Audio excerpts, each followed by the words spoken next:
출애굽기 20장 4절로 6절입니다.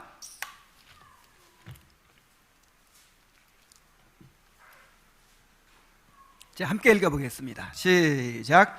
너를 위하여 새긴 우상을 만들지 말고 또 위로 하늘에 있는 것이나 아래로 땅에 있는 것이나 땅 아래 물속에 있는 것이나 어떤 형상도 만들지 말며 그것들에게 절하지 말며 그것들을 섬기지 말라.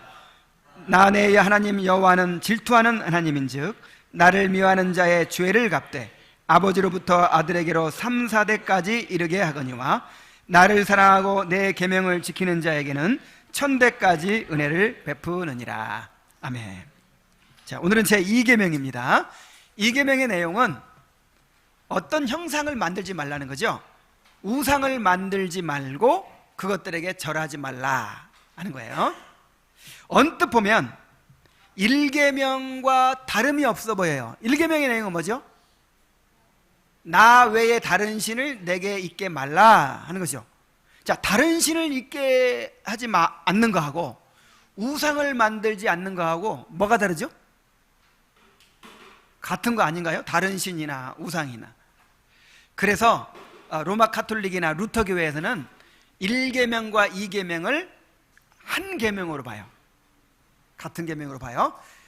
그러면 이제 하나가 부족하죠, 10계명이. 그래서 10번째 계명을 둘로 나눴어요. 내 이웃의 소유를 탐내지 말라, 내 이웃의 아내를 탐내지 말라. 그래서 천주교 10계명은 그렇게 되어 있습니다. 자, 그러나 1계명과 2계명은 분명히 구분되는 계명입니다. 1계명이 하나님 외에 혹은 하나님과 나란히 다른 신을 섬기는 것을 금하는 것이라면 2계명은 하나님을 섬기는데 그 하나님을 어떤 형상을 만들어서 섬기지 말라 하는 것입니다. 하나님을 섬기는데 하나님이 계시하신 방법과 다른 방법으로 그렇게 예배하지 말라, 그런 뜻입니다. 자, 차이를 알겠어요? 1계명은 하나님 외에 또 하나님과 나란히 다른 신을 섬기지 말라는 것이고 2계명은 뭐라고요? 하나님을 섬기기는 섬기는데 그 하나님을 형상을 만들어 섬기지 말라, 그거예요. 그러니까 하나님을 섬기는데 알겠습니다, 내가 1계명 지키겠습니다, 그럼 하나님만 섬기겠습니다, 그러면서 형상 만들어 섬기지 말라 이거예요. 자, 차이 아시겠죠? 그래서 1계명이 예배의 대상에 대한 명령이라면 제2계명은 예배의 방식에 대한 명령이에요.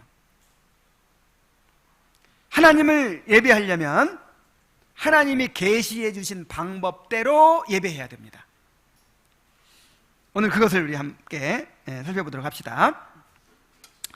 자, 제2계명이 금하는 것이 무엇인지 한번 읽어보겠어요. 우리 하이델베르크 요리문답 제96문입니다. 자, 큰 소리로 함께 읽습니다. 시작. 제2계명에서 하나님께서 원하시는 것은 무엇입니까? 답. 저 어떤 형태로든 하나님을 형상으로 표현하지 않는 것이고 하나님이 그의 말씀에서 명하지 아니한 다른 방식으로 예배하지 않는 것입니다.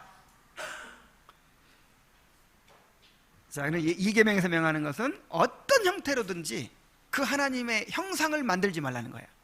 그리고 다른 방식으로, 하나님이 명하지 아니한 다른 방식으로 예배하지 말라 하는 거예요. 예배의 방식에 대한 명령이죠. 자, 두 가지예요. 어떤 형태로든 하나님의 형상을 표현하는 것을 금했고, 그 다음에 하나님이 그의 말씀에서 명하지 아니한 다른 방식으로 예배하는 것을 금했습니다. 자, 먼저 어떤 형태로든 하나님의 형상을 표현하는 것을 금했다는 부분을 한번 살펴봅시다.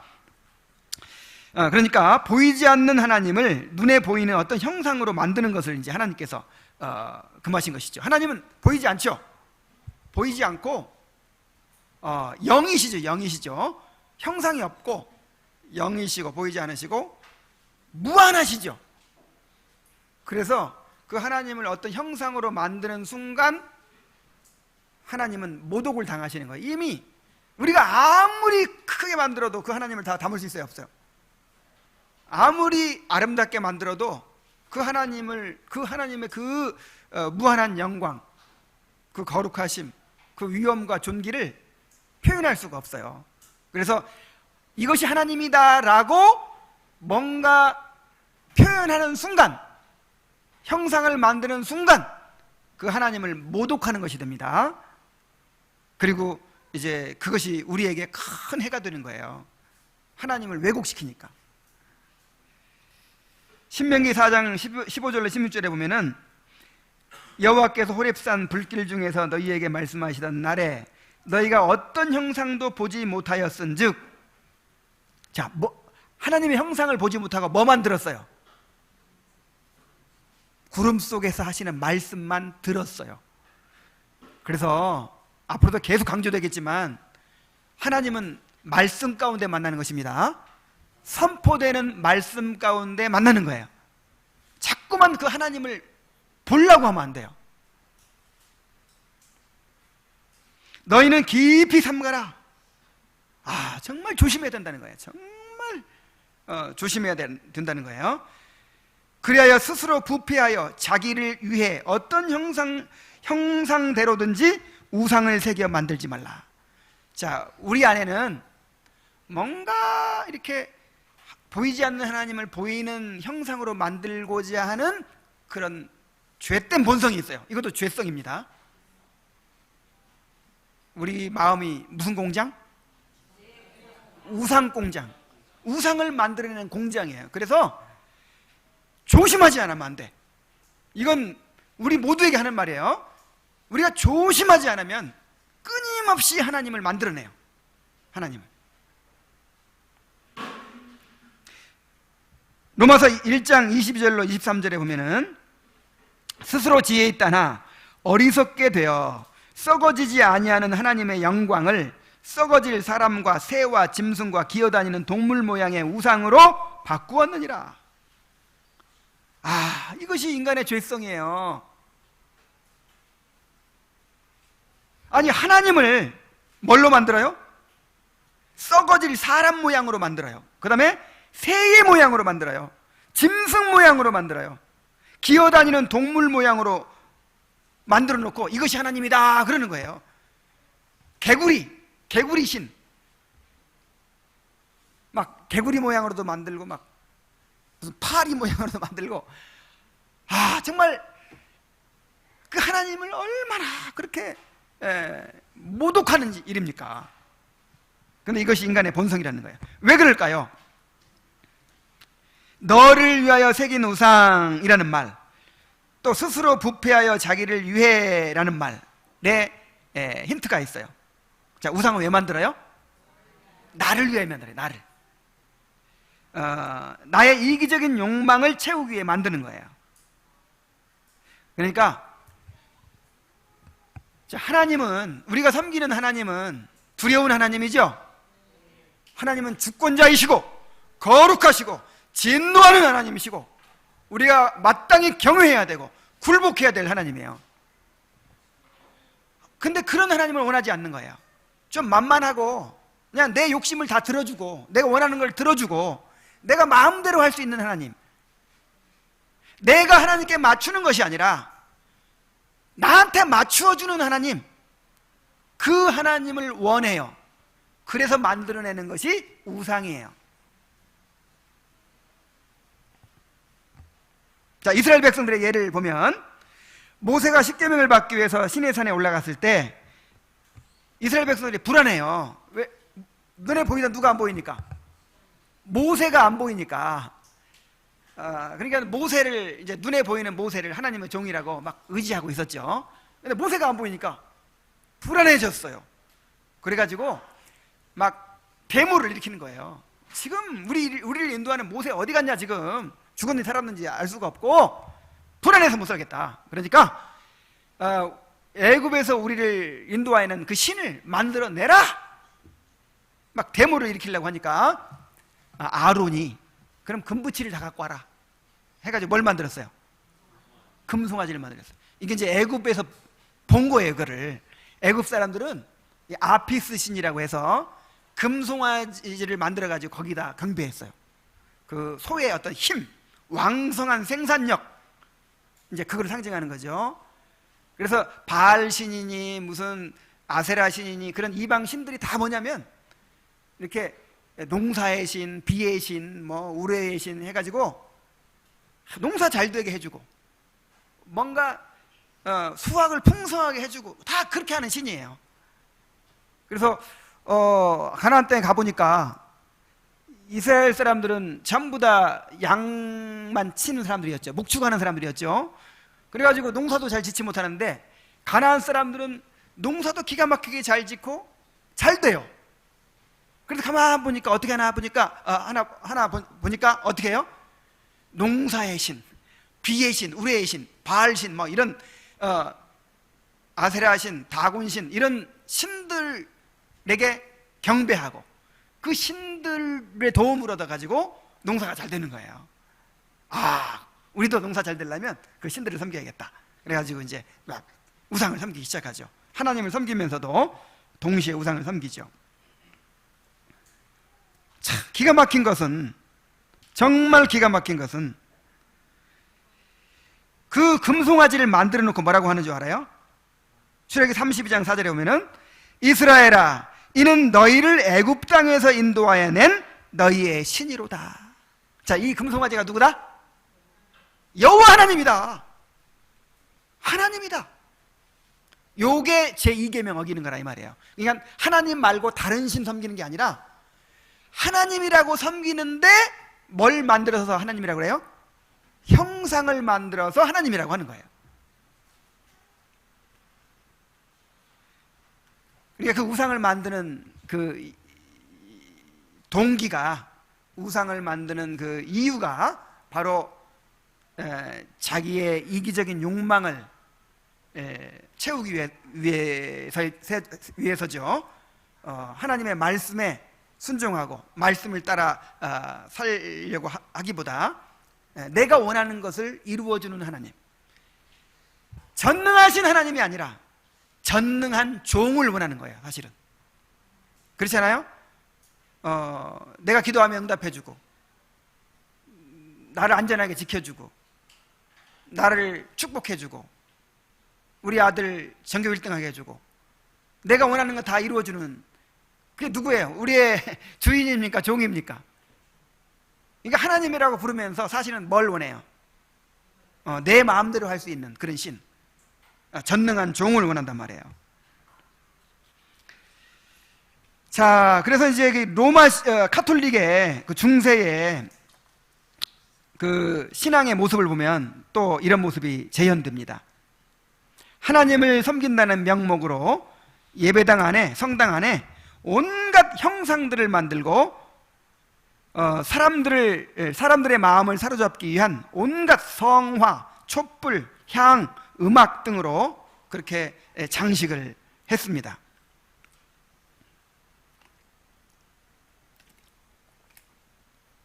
그래서 마리아 상이 있고 또 예수님 상이 있죠. 예수님 상이 있고 그 다음에 성인들의 상이 있고 무슨 성화, 그림들이 있고 하여간 그런 것뿐만 아니라 꼭 하나님을 만들지 않더라도 그 하나님과 연관시키기 위해서 만들어낸 모든 것들도 다 여기에 포함되는 거예요. 그냥 촛불 같은 거 켜놓고 그 다음에 향을 피워요. 막 그 다음에 막 그 성당 건축하는 그 양식 자체가 뭔가 들어가면 신비감이 우러나도록. 그래서 저 로마에 관광을 갔던 사람들이 이제 그 성당 같은 데 들어가 보면은 뭔가 막 거룩하고 뭔가 막 나올 것 같은 거예요. 뭔가 귀신 나올 것 같은 거예요. 하나님 뭔가 신비롭게 그렇게 만들어요. 막 조명도 그렇게 막 온갖 화려한 장식을 하고 막 이렇게 해가지고. 근데 그런 것조차도 형상을 만들지 말라는 계명에 어긋나는 거예요. 그러니까 꼭 하나님 형상이 아니더라도 하나님과 연관시키는 거 있죠. 그런 것도 다 형상에 속한 것입니다.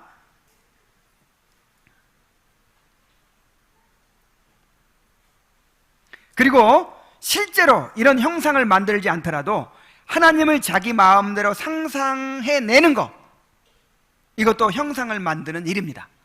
예를 들어서 건강과 부의 하나님, 우리가 예수님을 믿으면 영혼이 잘된 같이, 그 다음에 범사가 잘 되고 강건해진다는 거예요. 그래서 예수 믿으면 영혼도 구원받을 뿐만 아니라 건강해지고 그 다음에 부자가 되는 거예요. 건강과 부의 하나님, 번영신학의 하나님.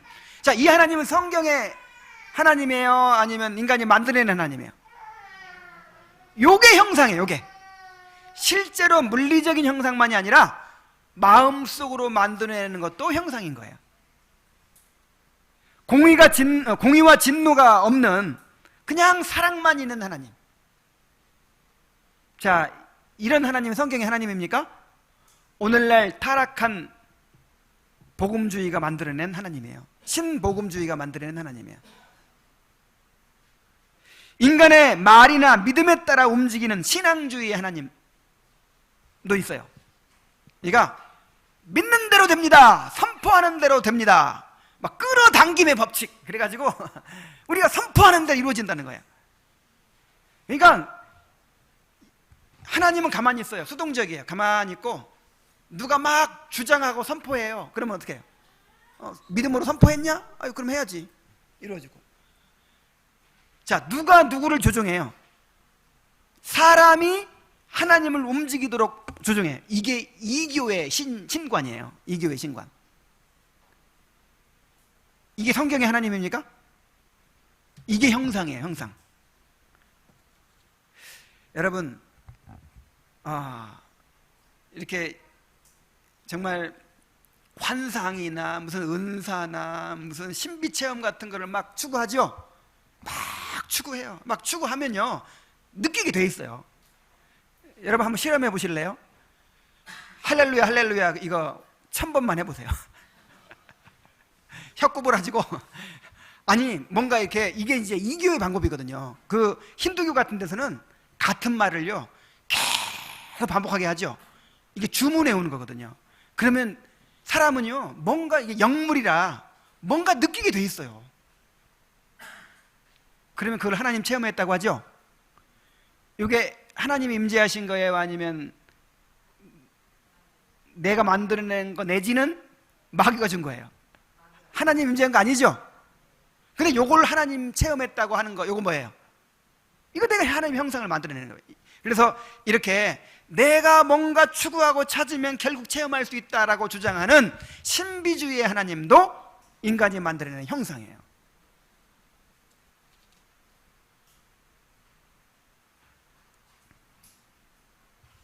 인간이 선포하는 말이나 인간의 믿음의 행동에 따라서 움직인다고 생각하는 그 신앙주의의 하나님도 성경에는 없어요.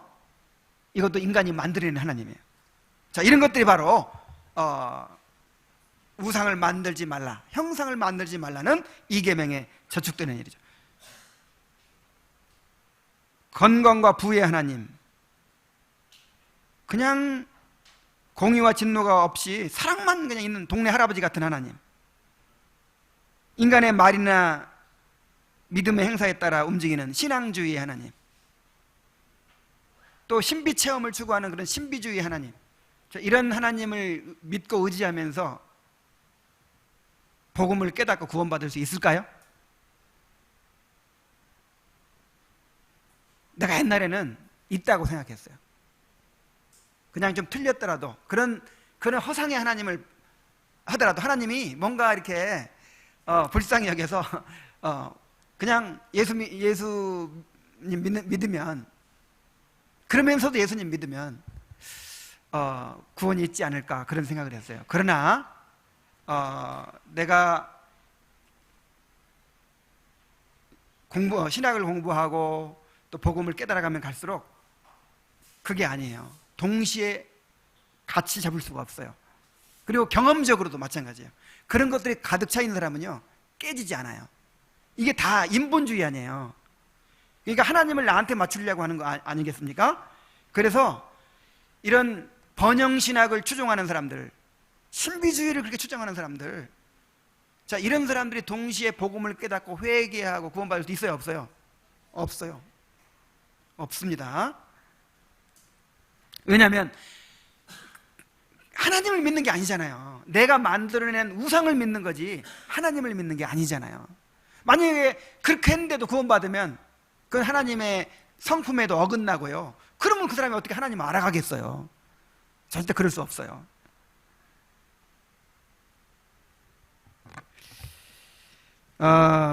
이렇게 하나님을 실제적으로는 마음속으로 자기 마음대로 만들어내는 것을 이제 형상을 만드는 것이라고 하셨습니다. 하나님을 바로 알지 못하면 이렇게 하나님의 형상을 만들어내게 돼요. 예를 들어서 나는 형상을 만들 의도가 전혀 없었지만 어떤 사람은 삼위일체 하나님에 대해서 잘 이해를 못해요. 그래가지고 양태론을 믿고 있어.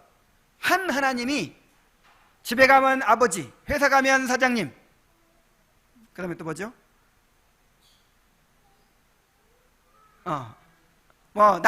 또 아내한테는 남편, 뭐 이런 식으로 한 하나님이 그렇게 이제 성령으로, 성자로, 성부로 이렇게 나타나신다. 요거 이단이죠.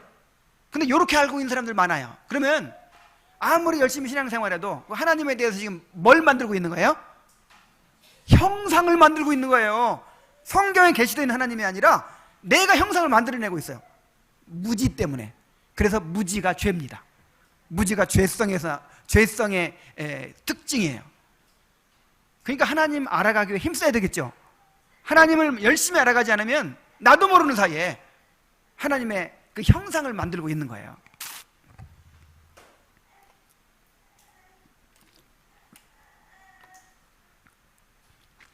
자, 이렇게 하나님을 어떤 형상으로 만드는 것을 금하셨다고 그랬어요. 그리고 또 한 가지는 뭡니까? 하나님이 그의 말씀에서 명하지 아니한 다른 방식으로 예배하는 것. 형상을 만드는 것이나 다른 방식을 예배하는 것이나 똑같은 거예요, 사실은. 그러니까 하나님을 왜곡시켜서 알고 있으니까 거기에 따르는 예배 방식을 만들어내는 거죠. 하나님이 어떤 분이냐에 따라서 예배 방식이 결정됩니다. 그렇죠? 외국에서 귀빈이 와요. 그러면 그분이 일반 공무원이냐, 차관이냐, 장관이냐, 총리냐, 대통령이냐에 따라서 의전이 달라지죠. 그런 것처럼 우리가 하나님을 어떻게 아느냐에 따라서 거기에 예배 방식이 따라가는 거예요. 그러니까 형상 만들면 자연히 예배 방식도 어떻게 돼요? 달라지죠. 신비주의의 하나님, 그 하나님 어떤 식으로 섬겨요? 불러 섬기죠. 벅치고 장구치면서 막 사람 흥분시키면서 그 이교도들이 막 춤추고 막 소리 지르고 막 신비 체험 추구하면서 막 뛰고 날뛰고 그렇게 하듯이 가보세요. 똑같아요. 왜냐하면 하나님을 그렇게 만들었기 때문에.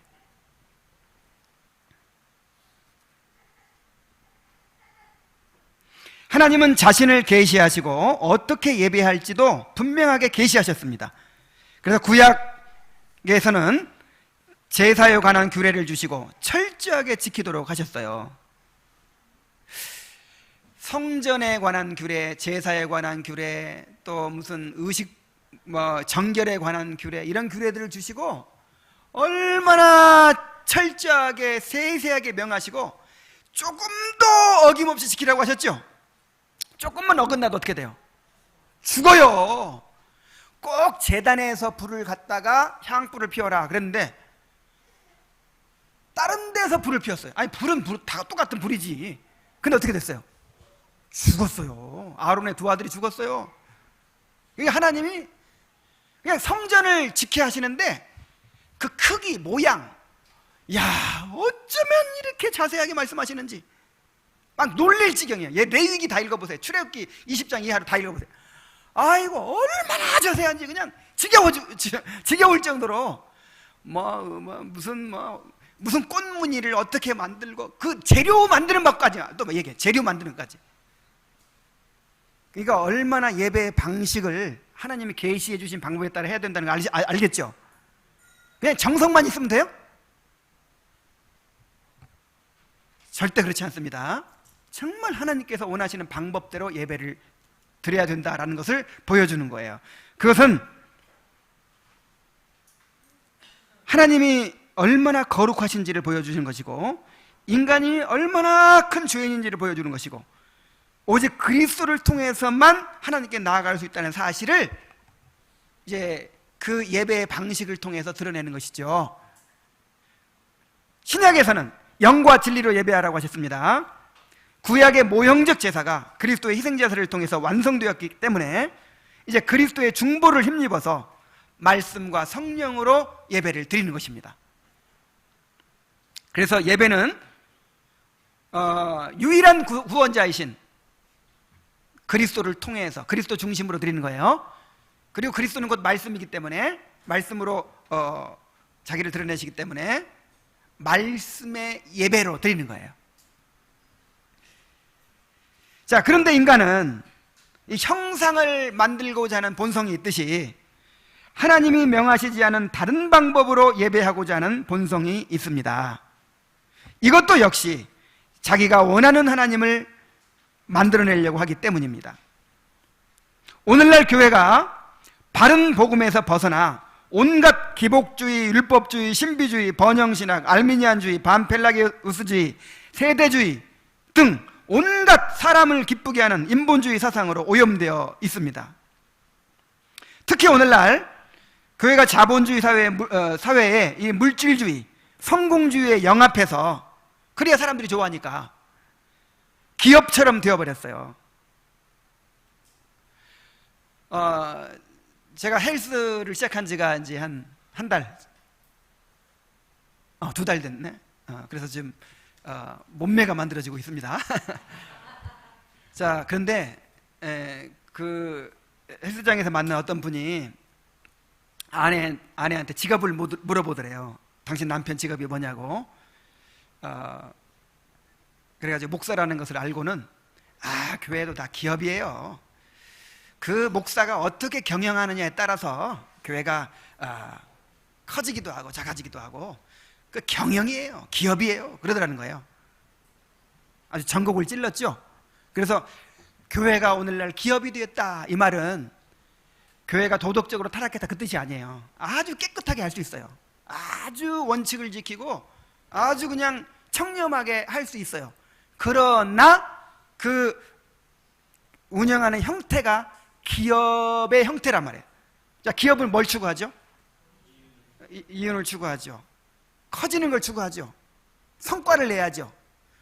그것을 위해서 모든 것을 조직하고 그 다음에 계획하고 운영해 가죠.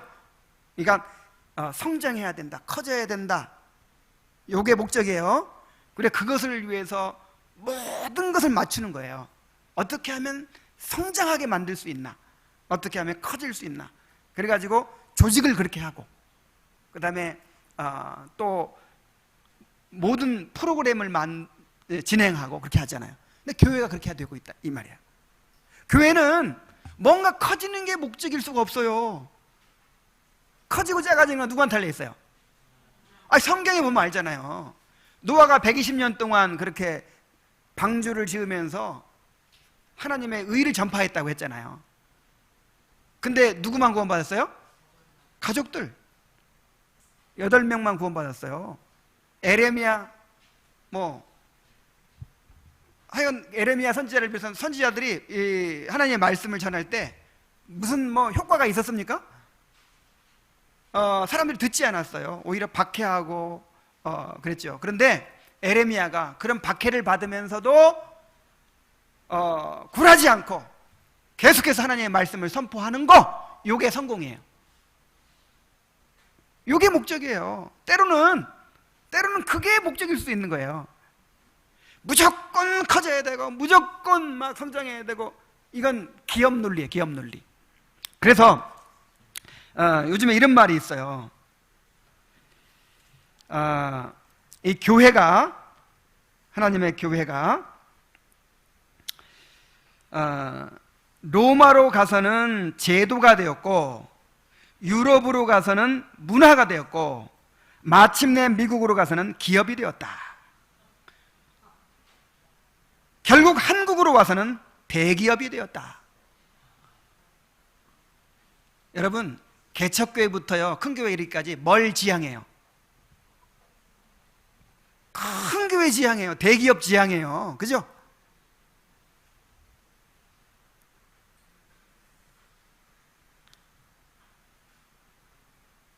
오늘날 교회가 꼭 기업의 운영 방식으로 운영되고 있어요. 기업의 고객을 끌어들이기 위해서 고객의 니즈에 모든 것을 맞추듯이 교회가 사람들을 끌어들이기 위해서 사람들이 원하는 것을 채워주는 일에 힘쓰고 있어요. 아, 요즘 사람들은 이런 음악을 좋아한다. 그러니까 찬송을 바꿔버려요. 그 음악에 맞춰서. 요즘 사람들의 마음에 심금을 울릴 수 있는 메시지는 이거다. 복음을 바꿔버려. 요즘 사람들이 원하는 그런 친교는 이런 것이다. 그러면 교회의 그 고유의 그런 교제를 바꿔버려요. 교회 직분. 아, 요즘에 그 교회가 성장하기 위해서 사람들이 효과적으로 조직을 관리하기 위해서는 이렇게 해야 된다. 그래서 하나님께서 제정해 주신, 예수님이 직접 또 사도들이 직접 제정해 놓은 이 교회의 직분 제도를 바꿔버려요.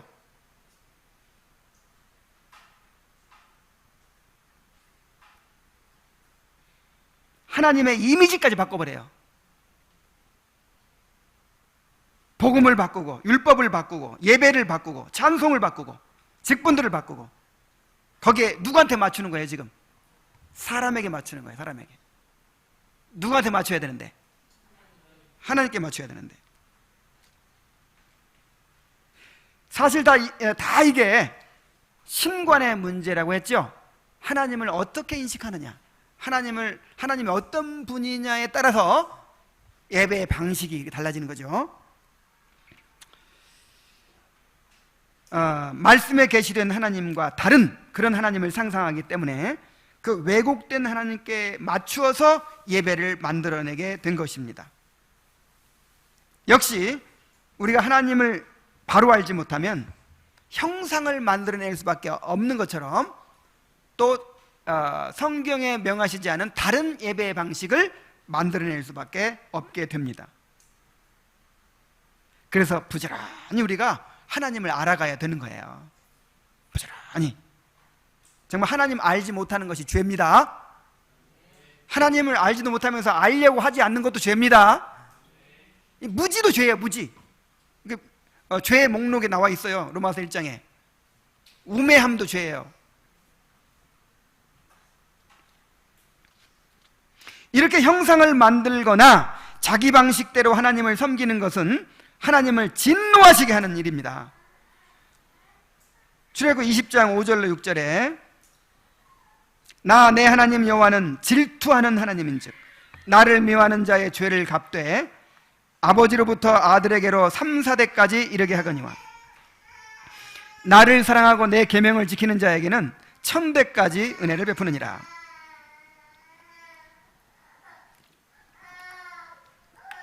자, 하나님은 질투하는 하나님이라고 했어요. 근데 인간의 질투처럼 생각하면 안 됩니다. 질투하는 하나님이라는 말은 우리와 맺은 언약을 지키시고 그 사랑을 보존하시기 위한 하나님의 열심을 가리키는 것입니다. 내가 결혼을 했어요. 내 아내가 다른 남자를 만나러 다녀요. 너그러운 마음으로 내버려두면 돼요, 안 돼요?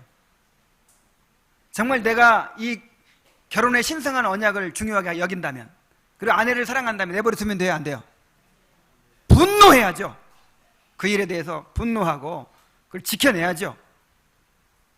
이게 하나님의 질투예요.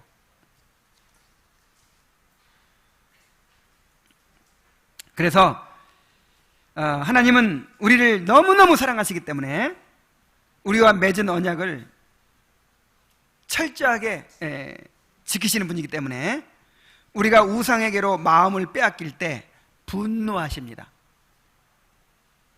하나님은 자기 백성의 우상을 만들고 섬길 때 결코 그대로 두지 않으십니다. 그래서 나를 미워하는 자의 죄를 갚되 그랬어요. 우상을 만들고 그것에 경배하는 것은 하나님을 미워하는 것입니다. 그러니까 나는 하나님 사랑해서 했어요. 나 하나님 사랑하는 마음으로 했어요. 근데 하나님은 그걸 어떻게 받아들이세요?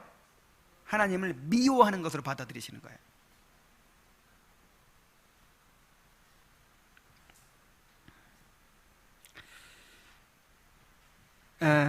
하나님을 미워하고 하나님을 모독하고 하나님의 진노를 격발시키는 자들을 하나님은 가만두지 않으십니다. 그래서 3, 4대까지 그 죄를 갚는다 그랬어요. 그 죄를 갚되 몇 대까지 갚는다? 3, 4대까지 갚는다. 자, 이 말도 우리가 잘 이해를 해야 돼요. 자, 이 말씀에 근거해서 가게에 흐르는 저주가 있다. 그래서 뭔가 하는 일이 안 돼요. 어떤 집은 보면 계속 안 되고 어렵고 망하고 그래요. 조상 중에서 하나님의 저주를 받은 사람이 있는 거예요. 그래서 그 저주가 계속 이어져 내려오고 있어요. 그 저주를 어떻게 해야 돼요? 끊어야 돼요. 이거 이단입니다. 이거 이단이에요. 여러분, 아버지가 죄를 지었다고 아들한테 하나님께서 그 죄값을 물으세요? 에스겔서에 나와 있잖아요. 아버지의 죄는 아버지가 담당하고 아들의 죄는 아들이 담당한다. 그래서 아버지가 아무리 큰 죄인이라도요, 아들이 경건하게 살면, 하나님 경건하게 섬기면 복을 받는 거예요. 그러나 아버지가 아무리 경건한 사람이라도 아들이 만약에 죄를 범하고 하나님을 거역하면 어떻게 돼요? 징계를 받는 거죠. 그래서 3, 4대까지 이르게 한다, 이 말은 죄의 영향력을 말하는 거예요. 어떤 사람이 정말 막 방종하며 살았어요. 바람도 피우고 막 술 마시고 막 엉망진창으로 살았어요. 그러면 그 영향이요 3, 4대 갑니다. 한번 보세요. 그 자녀들도 그렇게 될 가능성이 있어요, 없어요? 많습니다. 굉장히 커요. 그래가지고 아버지가 범하는 죄를 자녀도 범하고 손자도 범하게 될 가능성이 커요. 그래서 아버지가 받는 죄값을 아들도 받고 손자도 받게 되기가 쉽습니다. 죄의 영향이 그만큼 크다는 거예요. 다윗이 너무 경건하고 하나님 사랑하는 사람인데 한 가지 문제가 있었죠. 여자를 밝혀. 여자에 약해요, 다윗이. 그래서 아내를 19명이 낳았고, 야, 정말 다윗이 얼마나 참, 아니, 이미 남의 남편 만나가지고 이미 살고 있는 그 아내까지 돌 뺏어오잖아요. 그 남편이 막 울면서 따라오잖아요. 어떻게 그럴 수가 있어요? 자, 그 결과가 무엇입니까? 그리고 보세요. 그 밧세바 간음하는 거 보세요. 자, 어떻게 됐어요? 그래가지고 그걸 누가 배워요? 자식들이. 그래가지고 대를 이어서 엄청난 고통을 당하잖아요. 근데 다윗이 죄진 거 그 죄값을 아들한테 이렇게 이제 물었다. 그게 아니고 다윗이 지었던 죄를 누구도 지어요? 자식도 지어요. 그래서 자식이 그 죄로 벌을 받는 거죠.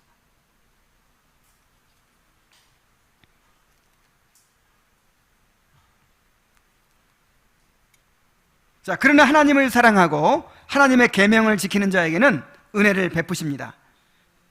6절 보면은 나를 사랑하고 내 계명을 지키는 자에게는 1000대까지 은혜를 베푸시느니라. 이 1000대까지라는 말은 꼭 그럼 1001대는 은혜 못 받나요? 그게 아니라 1000대 하면 무한히 은혜를 베푸신다. 무한히 은혜를 베푸신다. 아브라함의 경우가 그렇게 은혜를 받은 경우죠. 아브라함 한 사람이 그렇게 믿음을 지켰어요. 야, 그러니까 여러분, 뭔가 우리가 이 땅에서 막 큰 일을 이루는 게 중요한 게 아니에요. 내가 믿음으로 살다가 믿음으로 죽는 게 중요해요. 그러나 아브라함은 뭐 이룬 게 뭐가 있어요? 아브라함이 무슨 큰 민족을 이뤘습니까? 무슨 빌딩을 지었습니까? 아니면 땅을 많이 확보를 했습니까? 아브라함은 그냥 천막에서 이리 옮겼다 저리 옮겼다가 그냥 옮길 때마다 제단을 쌓고 제사 드리고 끝까지 고향으로 안 돌아가고 끝까지 그 약속 붙잡고 살다가 죽었어요. 끝. 그런데 그 아브라함의 믿음으로 말미암아 지금 우리들까지 복받고 있어요. 천대까지 은혜를 베풀고 있죠. 그러니까 여러분, 뭐 그냥 그렇게 큰일을 못 이루더라도요, 뭐 큰일 못 하더라도, 뭐 당장 가시적인 열매가 없더라도 정말 믿음으로 사시기 바랍니다. 그게 성공이에요. 그게.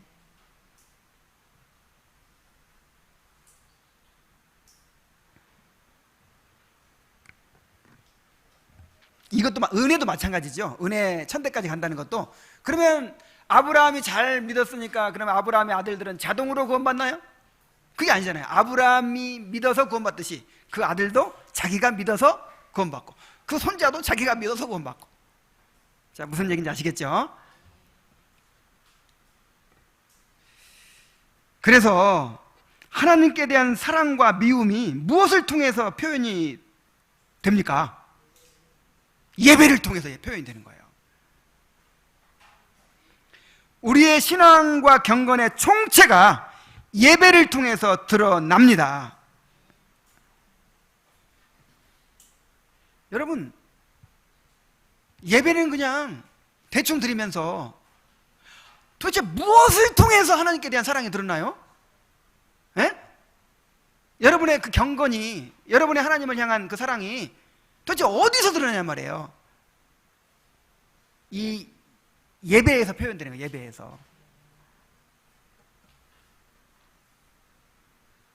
그래서 여러분, 예배 잘 드려야 됩니다. 이 종교개혁자들이 뭐 때문에 그렇게 목숨 걸고 싸웠는지 아세요? 우리는 그냥 막 교리 싸움만 한 것으로 생각하죠. 근데 실제로 보면은요, 이 예배, 성찬을 어떻게 할 것인가, 예배를 어떻게 드릴 것인가, 청교도들이 핍박받은 것도 예배 때문이에요. 이 영국 국교회에서 예배, 아예 이런 식으로 예배를 드려라 하고 이제 기도서를 만들었잖아요. 우리는 그렇게 따를 수 없다. 이 거부하는 것 때문에 그렇게 막 다 목사 자리에서 쫓겨나고, 그렇게 그 사람들이 청교도들이 된 거예요. 여러분, 지금 우리가 이렇게 말씀의 예배를 드리고 있죠? 이게 목숨 걸고 투쟁해서 얻어진 거예요.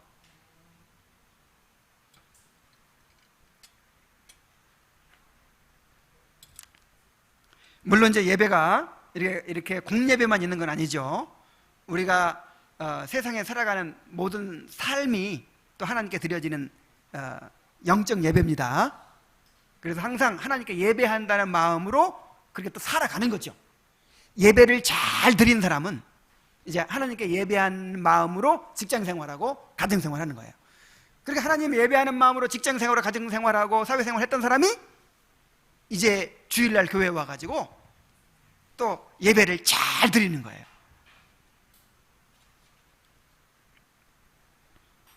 자, 이제 두 번째 대주로 가봅시다. 그렇다면 어떤 형상도 만들면 안 됩니까? 자, 97문 한번 읽어봅시다. 시작. 그렇다면 어떤 형상도 만들면 안 됩니까? 답. 하나님은 어떤 형태로든 형상으로 표현될 수 없고 표현해서도 안 됩니다. 피조물은 형상으로 표현할 수 있으나 그것에 경배하기 위해 또는 하나님께 예배하는 데 사용하기 위해 형상을 만들거나 소유하는 일을 금하셨습니다. 자, 하나님은 어떤 형태로든 형상으로 표현될 수도 없고 표현해서도 안 되죠.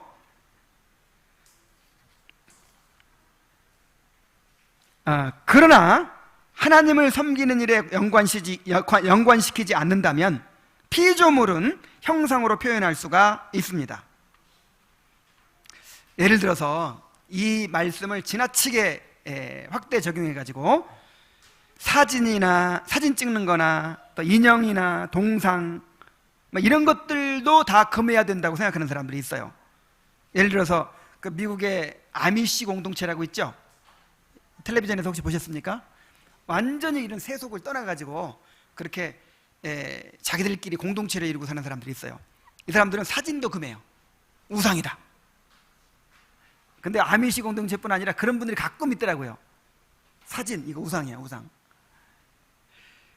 그 다음에 여호와의 증인들은요, 국기에 대한 의례도 금하죠. 그것도 우상이라는 거예요. 그 형상이잖아요, 형상. 국기도. 태극기. 그 다음에 인형, 아이들 인형 가지고 못 놀게 하는 사람들도 있어요. 이게 우상이다, 우상. 그리고 또 동상, 뭐 김구 선생 동상 무슨 뭐 이런 것도 우상이라고 생각하는 사람이 있어요. 자, 그게 우상일까요, 아닐까요? 이거를 하나님을 예배하는 것과 연관시킬 때 우상이 되는 거예요. 예술적 활동이나 교육의 목적으로 형상을 만드는 것은 가능합니다. 그래서 그림이나 조각과 같은 예술작품, 교육 목적의 동상, 또 어린이들의 장난감이나 인형 같은 것들은 우상이 아니에요. 근데 거기다 절하면 근데 우상이 된 거죠. 사진도 우상이 될 수가 있어요. 김일성 사진 걸어놓고 아침마다 절하죠. 이거 우상이에요. 이거는 어쨌든 어떤 형상을 만들면서 그것을 하나님과 연관시키고 하나님을 섬기는 것과 연관시키면 그것이 문제가 되는 것입니다. 자, 이제 세 번째 대지로 갑니다. 하나님에 대해 더 잘 가르치기 위해 형상을 만드는 것도 안 됩니까? 아니, 하나님에 대해서 더 잘 가르치려고 만든다는 거예요. 그럼 그것도 한번 봅시다. 98문 한번 읽어봅시다. 시작. 그렇다면 교회에서는 평신도를 위한 책으로서 형상들을 허용해서도 안 됩니까? 답. 그렇습니다. 우리는 하나님보다 더 지혜로운 채에서는 안 됩니다. 하나님께서는 그의 백성들이 말 못하는 우상을 통해서가 아니라 그의 말씀에 대한 살아있는 강설을 통해서 가르침 받기를 원하십니다. 자, 로마 가톨릭에서는, 천주교에서는 평신도들을 위한 책으로서의 형상이 필요하다고 주장했어요. 평신도들 보니까 너무 무식해요. 글도 모르는 사람들 많고요. 하나님에 대해서 가르치면요 못 알아듣고요, 이해도 못해요. 그러니까 형상을 만드는 거예요. 예수님 상을 만들어서, 봐라, 예수님 얼마나 자비하시게 생겼냐, 이 예수님이 우리를 구원하신 거다. 마리아가 딱 예수님 안고 있는 모습을 만들어 놓고 또 이걸 가지고 이렇게 설명하고. 자, 이거 어때요? 목적이 좋은데 허용이 된다 그랬어요, 안 된다 그랬어요? 안 돼요. 근데 나중에는 이제 이 천주교에서요 성경을 읽는 것을 아예 금해버려요.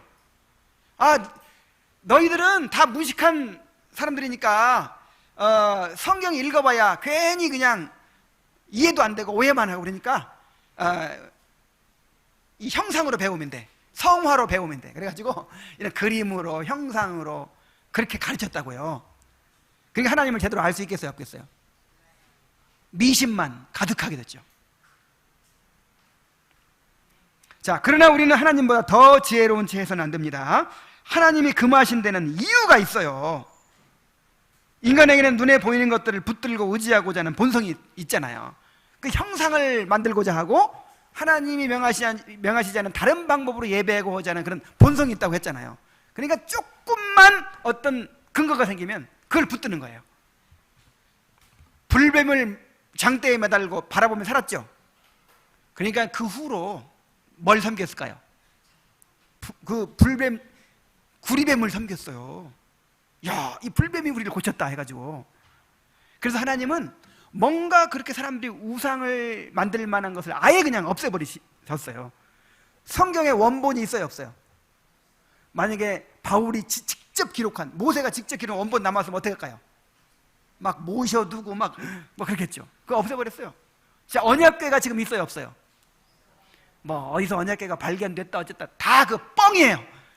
그러니까 믿지 마세요. 그거 어디서 무슨 인터넷으로 뭐 글 하나 오면 막 아니 교회에서 말씀 전하는 거는 그렇게 안 믿으면서 어쩌면 꼭 그런지 모르겠어, 사람들이. 뭐 그래서 뭐 갈릴리 아니 골고다 언덕에 십자가에서 피가 흘러가지고 뭐 그 사이로 들어갔다나 어쨌다나 뭐 다 뻥입니다.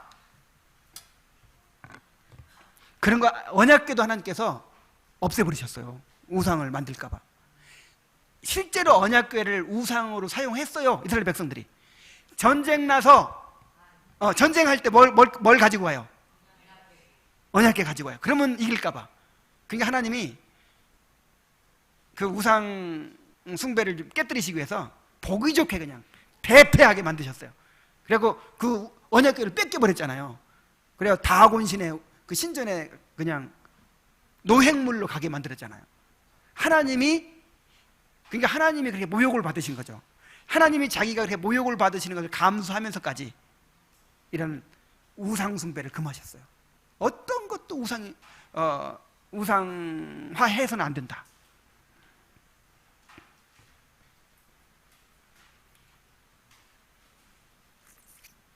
그러므로 평신도들을 위한 책으로서의 형상도 허용될 수 있다, 없다? 없다는 거예요. 하나님은 오직 선포되는 말씀을 통해서 우리가 가르침 받기를 원하십니다. 그러니까 어떤 형상을 통해서 뭔가 눈에 보이는 어떤 것들을 통해서 우리가 하나님을 예배하고 하나님을 알아가기를 원치 않으시고, 하나님 무엇을 통해서?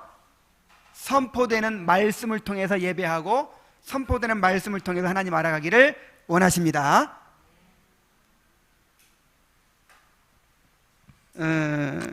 교리문답에서 그렇게 얘기했죠. 98문에서 하나님께서는 그의 백성들이 말 못하는 우상을 통해서가 아니라 그의 말씀에 대한 살아있는 강설을 통해서 가르침 받기를 원하십니다. 이 강설이 설교입니다. 설교. 그래서 개혁교회들은 대개 설교를 강설이라고 그래요. 그래서 우리도 지금 그 용어를 바꿀까 생각 중이에요. 강설. 그러니까 설교를 통해서 우리가 하나님을 경험할 수 있는 거예요. 결국 제1계명이 요구하는 건 무엇입니까? 하나님은 그리스도 중심의 예배, 즉 말씀 중심의 예배를 원하십니다. 하나님은 선포되는 말씀 가운데 임재하십니다. 여러분 하나님 만나려면 어떻게 해야 돼요? 기도원 가야죠. 기도원 가서 소나무 하나 뿌리 붙잡고 주여 하고 밤새도록 기도하면 하나님 만나죠. 그런 방법으로 만나라고 했어요? 하나님은 선포되는 말씀 가운데 임재하십니다. 이거 말고 다른 방법으로 하나님 만나려고 하면 이게 바로 우상 만들고 섬기는 것이 되는 거예요. 우리는 선포되는 말씀을 통해서 하나님을 알게 되고 구원받게 되고 어떻게 하나님을 섬겨야 할지를 알게 되는 것입니다.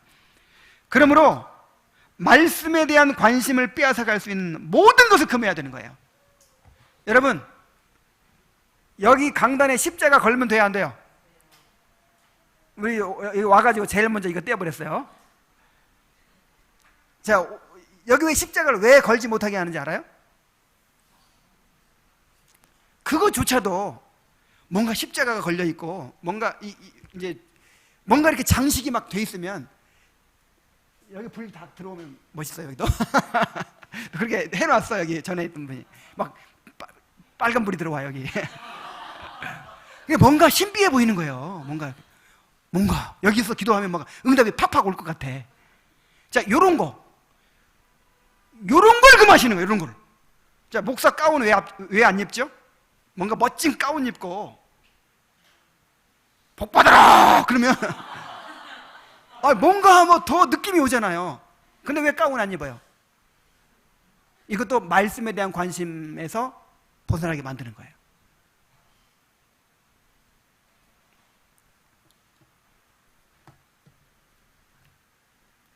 강단을 화려하게 장식하는 거,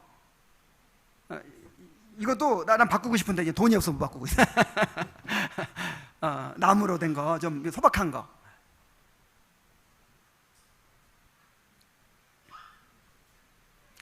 여러분, 찬송도 지나치게 많이 하고 지나치게 감미로운 곡조를 사용하는 거, 이것도 여러분 보통 그러죠? 찬송의 은혜를 받는다고. 나는 말씀보다요 찬송의 은혜를 받아요. 그게 무슨 은혜야? 은혜의 수단은 뭐라고 그랬어요? 선포되는 말씀이 은혜의 수단이고, 찬송의 은혜 받는 건 그냥 내 감정적으로 흥분되는 거예요. 이거 은혜 아니에요. 교회 안에 온갖 프로그램들을 만들고 행사들을 만드는 거, 여러분, 선포되는 말씀이 은혜의 수단이죠? 그럼 뭘 많이 해야 돼요? 말씀을 많이 선포하고 말씀을 많이 들어야 돼요. 그러면 다른 무슨 프로그램들이 필요 있어요, 없어요? 없어요. 우리는 그래서 새신자반도 없고 필요하면 만들어야지. 근데 이 예배만 잘 참석해도 다 배우죠 지금. 그래서 예배 가운데 선포되는 말씀에 충실하면 돼요. 근데 근데 이 하나님께 정해주신 은혜의 수단을 이제 제쳐놓고 사람은 설교로 변해야 되지 않아 그래요. 이게 하나님 말씀이에요, 인간의 말이에요? 아니, 성경에는 분명히 전도에 미련한 것으로 사람을 구원하신다고 했는데, 이 전도에 미련한 것, 이 전도라는 말이 설교라는 뜻입니다. 캐리그마, 설교예요. 하나님이 사용하시는 것은 선포되는 말씀이에요. 성경은 분명히 전도에 미련한 것으로 변화시킨다고 했는데, 사람은 설교로 변해야 되지 않아. 제자 훈련 받아야 돼. 알파 코스 해야 돼. 뭔가 다른, 여러분, 이게 형상이에요, 이게. 왜 하나님이 정해놓으신 방법 따르려고 하지 않고 왜 자꾸만 이렇게 만들어내냐 말이에요. 요즘은 또 이제 이 설교가 미련한 거잖아. 미련. 오늘날 이 영상 시대에 설교 듣고 앉아있는 게 얼마나 미련해요. 그러니까 영화 설교, 드라마 설교, 찬양 예배, 간증 예배 막 이렇게 이제 막 개발이 돼요.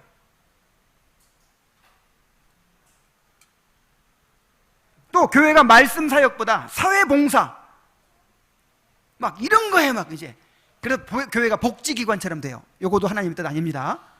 누가 교회를 복지기관처럼 만들려고 그랬어?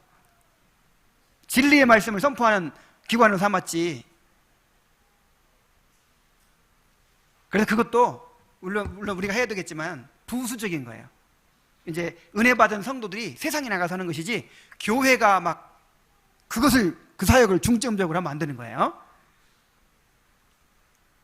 또 말씀 자체보다 설교자 자신이 스포트라이트를 받는 거. 여러분, 제가 송중기처럼 안 생긴 거 여러분 감사하게 이렇게 만약에 내가 송중기처럼 생긴 데다가 말을 너무 잘해요.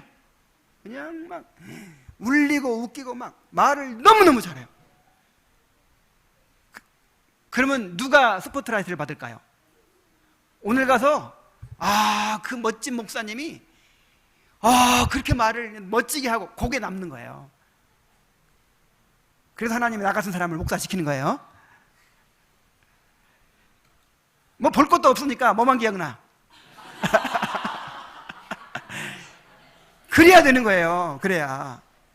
설교를 해도 그냥 너무 멋진 기가 막힌 예화를 탁 들어가지고 집에 가면 뭐만 생각나요 이제? 그러면 설교 실패야. 전도에 미련한 것으로 해야 됩니다. 우리는 바울의 태도를 본받아야 됩니다. 바울은 오직 말씀을 통해 성령이 역사하시기를 기대했어요. 자, 우리 한 말씀만 찾아봅시다. 고린도전서 2장 3절로 5절.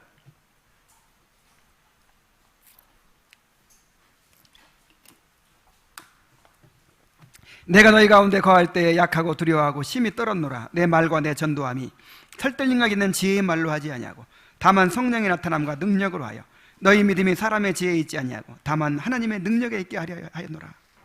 바울이 두려워한 것이 무엇입니까? 말씀을 전하면서 사람들이 인간적인 조건 때문이 아니라 오직 선포되는 말씀에 성령이 역사해서 거듭나게 되고 믿음이 생기게 되고 회개하게 되기를 원했어요. 그래서 일부러 설득력 있는 지혜의 말로 하지 않았다. 오직 성령이 역사하기를 기대했다 그랬어요. 근데 오늘날은 어떻게 해요? 하여간 인간적인 조건을 막 하여간 동원합니다. 뭐 음악, 무슨 모든 프로그램, 하여간 사람을 감동시키고 막 효과적으로 어떻게 하면 더 사람을 감동시킬 수 있고 더 이렇게 할 수 있는가? 그래가지고 모든 걸 다 계획을 하죠. 가장 흔하게 하는 것이, 말씀에 은혜 받으려면 먼저 마음이 뜨거워져야 되니까 찬송을 한 30분 막 하는 거예요. 그래고 이제 뜨거워져가지고 그냥 아무 말이나 하면 아멘 할 수 있을 정도 만드는 거예요. 근데 바울은 이런 거를 일부러 어떻게 했다? 일부러 이거를 피했다는 거예요. 인간적인 어떤 유리한 조건들을 피했다는 거예요. 당시에 유행하던 수사학, 웅변술, 기가 막히게 사람을 설득시키는 그런 걸 피했다는 거예요. 무엇보다 선포되는 말씀을 듣고 순종하는 것이 하나님이 원하시는 예배입니다. 전도서 5장 1절에 이것도 마지막으로 한 번 더 찾아봅시다. 전서 5장 1절.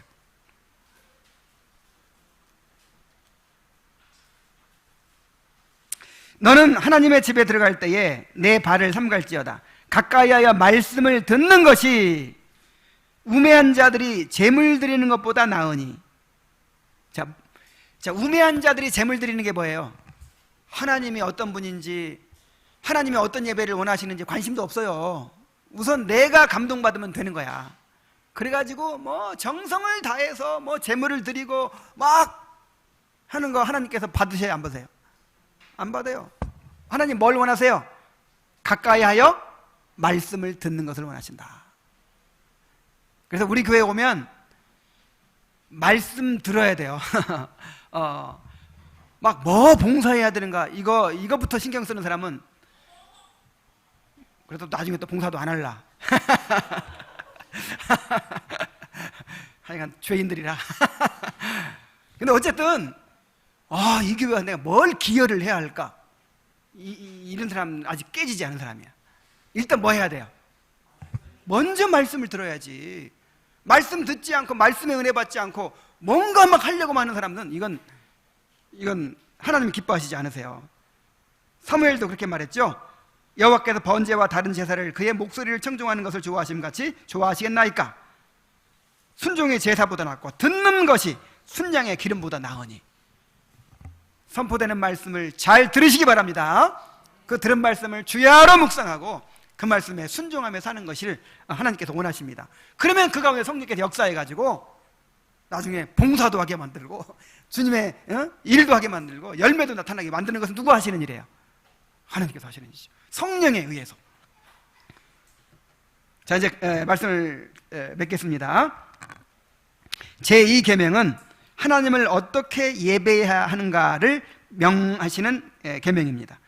먼저 하나님이 어떤 분인지를 알아야 합니다. 하나님을 알지 못하면 우리 마음대로 형상을 만들어내고 예배의 방식을 만들어낼 수밖에 없습니다. 하나님께서 명하시는 예배는 무엇보다도 말씀의 예배라고 그랬어요. 정말 선포되는 말씀을 귀중하게 여기고 그 말씀을 잘 경청하고 또 집에 가서 한 주간 동안 살면서 그 말씀을 주야로 묵상하고 그 말씀대로 순종하고 이렇게 말씀으로 섬기는 그런 성도들 되시기를 간절히 바랍니다. 기도하겠습니다. 하나님 아버지,